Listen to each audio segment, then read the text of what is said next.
Welcome to Industry Insiders. So today I'm here with Hannah and we're going to be talking about her journey into the fashion industry. So Hannah, if you can just introduce yourself. Hi, my name's Hannah and I'm Acting Deputy Editor at Mail Online Fashion Finder. So Hannah, what exactly does your job involve? At Mail Online Fashion Finder, it's our job to kind of curate and write about what the celebrities are wearing, and that involves tracking exactly the item that they're wearing and finding it by speaking to their agent, speaking to their stylist, or finding it online and then writing a story about what exactly they're wearing, why it's on trend, and why it's a strong look for this season, that sort of thing. Amazing. So could you tell us a little bit about how you got to where you are now? I started out at Solent University. I studied writing, fashion and culture and graduated in 2008.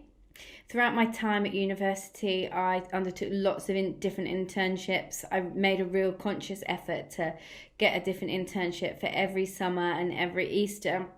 And they were at various different places, largely different magazines. And whilst I was working at different magazines such as Glamour and Reveal and Drapers, I got to know quite a lot of different stylists, and as I got to know them, they then invited me to kind of shadow them and assist them on different shoots. At the start, I was doing a lot of work for free or for travel expenses, and then as I went along, I gradually started getting paid work.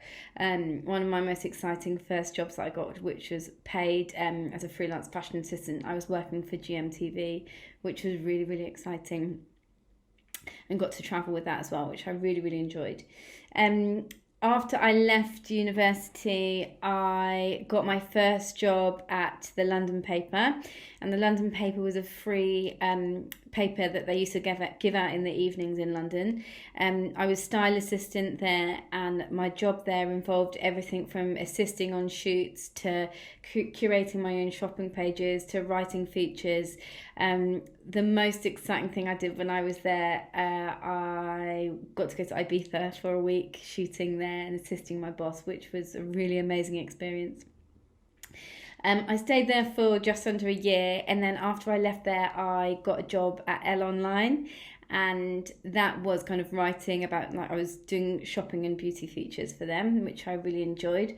Unfortunately, I got made redundant, and so I didn't stay there very long. And after that, I'd met quite a lot of freelance stylists along the way, so I kind of just decided that I could forge a bit of a career, or at least a stopgap anyway, as a freelance fashion assistant.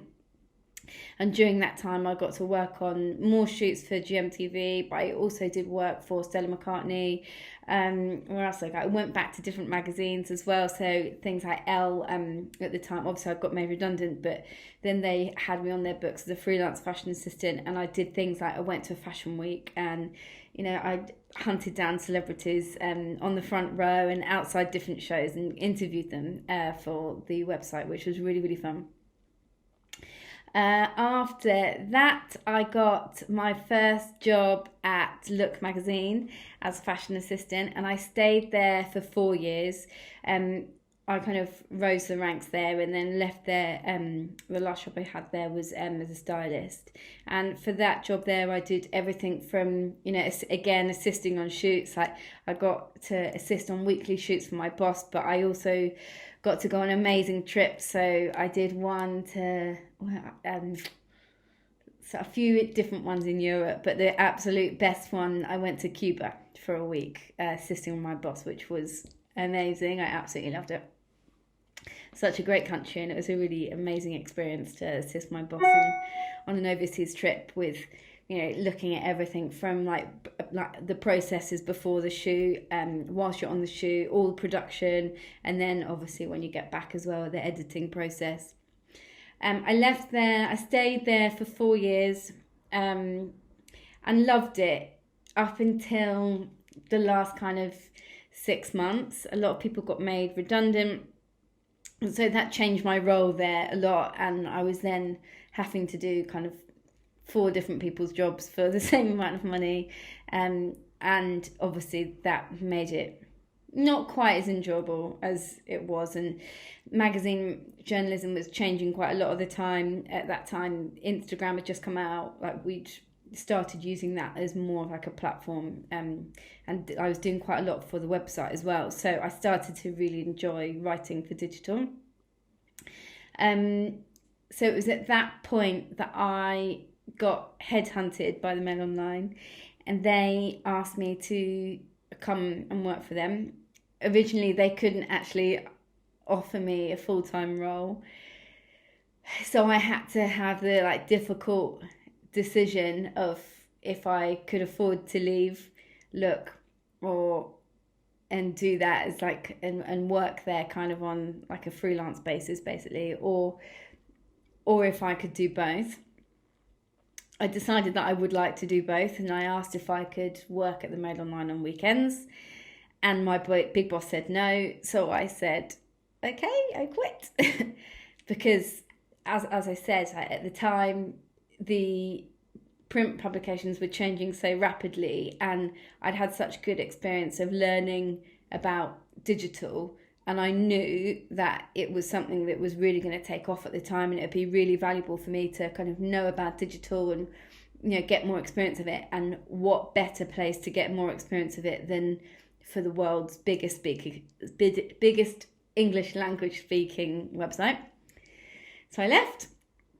Luckily at the time I'd kind of already started building up some other freelance gigs, and I was doing a lot of work for Matalan. I was styling a lot of lookbooks for them, and I was also doing work for Florence and Fred at Tesco. So I kind of had a bit of a base and knew that I did have some kind of existing freelance contracts. So I was quite lucky like that. So I wasn't leaving knowing I had nothing. And I negotiated with the Mail Online that they would give me at least 2 or 3 shifts a week. So I had that to fall back on. I was freelance for about 3 or 4 years, and I did everything from styling lookbooks and campaigns for companies like Matalan and New Look, and Marks and Spencer's. I did some work for them, and I carried on working for different magazines as well. So I did quite a lot of work for a lot of the weekly kind of magazines like Heat and Now Magazine, and loved that. So I did quite a lot of work for Now Magazine, and one of the best things that I got to do there was they asked me if I could direct a shoot at a festival. And so what I had to do is I had to secure sponsorship, secure a shoot, a festival to shoot at, secure a celebrity talent to shoot, produce and creatively direct the entire shoot, and style it as well. And we went there for 2 days, which was really fun, but also really stressful at the same time. So I was freelance for about 4 years, carried on working at the Mail Online, and I think it was during this time that I really started to get a feel for working for brands. So I really enjoyed working for Matalan, and I really enjoyed working for New Look. And during that time, I'd started to do some freelance work for Oasis, and I really, really enjoyed working with a collection, particularly high street, and making it look really expensive. I'm a high street girl through and through, have always loved the high street. And I always really like making high street things look expensive. I think because that resonated with me so much. I'd spent a long time working at Look, which obviously was totally 100% high street, and loved it. And I love the fact that you could really elevate high street clothes to make them look really expensive, and I related to that totally. So it was during this time that I decided that I really like working for, I could see myself working as a stylist for a brand. And whilst I was freelancing for Oasis, they offered me a job, and I took it. So I spent 3 years there as senior brand stylist. And that was working across e-com, but also all of the marketing shoots. So anything that you would see on the website, I created those shoots, and I styled those shoots, but also in-store POS as well. So one of my highlights there was styling 3 different bridesmaid campaign shoots, and seeing my work being blown up in print in the window and all over the stores was a real high point. And then, whilst I was working at Oasis, I was put in contact with a lady called Rachel Lamb. Don't know if you know her.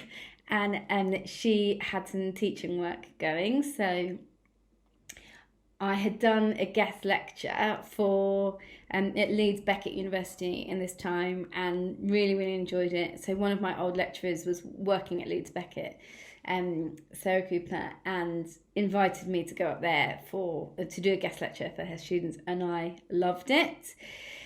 So I did that, and kind of wanted to do more lecturing, but didn't really know how to even get into it. And then it was at that point that Sarah put me in touch with Rachel, who taught me whilst I was at Solent.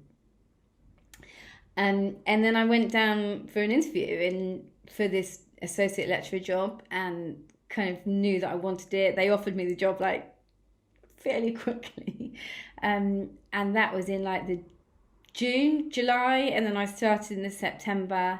For the first 3 months, so for the first semester at Solent, I took Fridays off at Oasis, and then taught at uni on a Friday. And then from the January, I stopped working at Oasis and decided to do 2 days a week at Solent, and then I would go back to freelancing again. And so then I spent another 2 years being freelance, and really, really enjoyed that. Obviously I was working for the Mail Online, but I was also doing a lot of work for TI Media, so for Woman in Home, but also I did a lot of work for Long Tall Sally, as well as various other brands. So yeah, really enjoyed it. And then in February, maternity gig came up at the Mail Online, so I'd obviously been working there a lot anyway. Every time I was freelance, I was working at the Mail Online, so they've always been like my most loyal client. And so they asked me if I would do the maternity gig, and I said yes. And it obviously came along at a really good time, because of COVID. I'm been able to work from home, which is fantastic. So at the moment I'm doing kind of 4/5 days a week for them, and then obviously during September, when September comes back around, I'll be doing 2 days a week for Solent, and then 3 days a week for the Mail. So it's the perfect balance, really, which I really, really enjoy. Would you say that you have a favourite part of the job? I think it's just being really creative the whole time. I have always got along well being freelance, and I really like being freelance. I love the fact that I can do, no day is the same. I can go to work one day and be, writing about, Kate Middleton, and the next day I could be writing about Kylie Minogue. Like, it's so different all the time. I do get to have quite a lot of control over what it is that I write. Obviously never really mean to anyone or anything. And I think the main thing is I get to meet so many different people. Like, I'm quite a sociable person, I think. I would like to think I am in a way. And the fact that I meet so many different people all the time. I love meeting people. I love talking to people. And I find that really inspiring, that I can meet all of these different people, and they've all got different backgrounds and all from different places, and they all have a different creative style, and you get to work with all these different people, so it's never ever boring. And finally, what advice would you give to students trying to get into the fashion industry? You always remember the good ones, as in like interns, and you always really remember the bad ones. Like, I've got so many funny stories about interns who kind of thought they were owed and deserved to do a bit more than they had experience of. I remember I had one intern who said to me as a fashion assistant, I think that I should be shooting main fashions for magazine. And obviously I was fashion assistant, even I hadn't done that. So I think it's important to go into work experience or internships or any job and not have an ego, because there's so many people in that job who have spent such a long time, working for free and interning and really working really, really hard, that actually you don't want to offend them by thinking that you can go in there and just do their job better than you can. And I think the other thing is to show willing is really, really important. Like, always be like a friendly face, and be willing to learn and be willing to help as well. I always valued, like, I used to have this assistant, and she's now assistant communications manager at L'Oreal, and she used to assist me, and she always used to think of things that I wanted doing before I'd even thought I needed them doing. So she used to do a lot of things without asking, and that's what I used to do. So like when I was at Look, like I just got into the swing of knowing my boss's schedule in a way, and I knew what she would be doing certain days, so I knew to get prepared for her to make her life easier. So I think that's always a really, really good tip. And, just be a nice person, basically. Like, work hard and don't be an idiot. Just, work hard and be a nice person. I've got this frame, this print by he's a print designer called Anthony Burrell. And I have the print on my wall, and it literally says work hard and be nice to people. And I think generally that's a motto that I would always go by. And yeah, I think that's probably like the main thing, and don't be too big for your boots, I suppose. Like, there's so many times when I've been offered work, and so many other people that are other stylists and other writers who I've known, they've turned down jobs for these like little small companies because they didn't think it was good enough, or it wasn't well paid enough, and things like that. And I always just kind of thought, well, I really want the work. I want the money, and you never know where these people are going to be. So, for example, like my old assistant who is now working at L'Oreal, like I got along with her really well anyway, but I never, ever, ever would have been horrible to her, because you kind of grow up with these people, and you never really know like where they're gonna end up. And now, like me and Abby, like we work together all the time, so it's so nice that you kind of like get to like grow up with the people in the industry. And so many people I'm still in touch with today. It's like a surprisingly small industry, even though it's really big. Like, everybody kind of talks, so just a bunch of gossips. So yeah, just be nice to everyone, basically. Amazing. Thank you so much.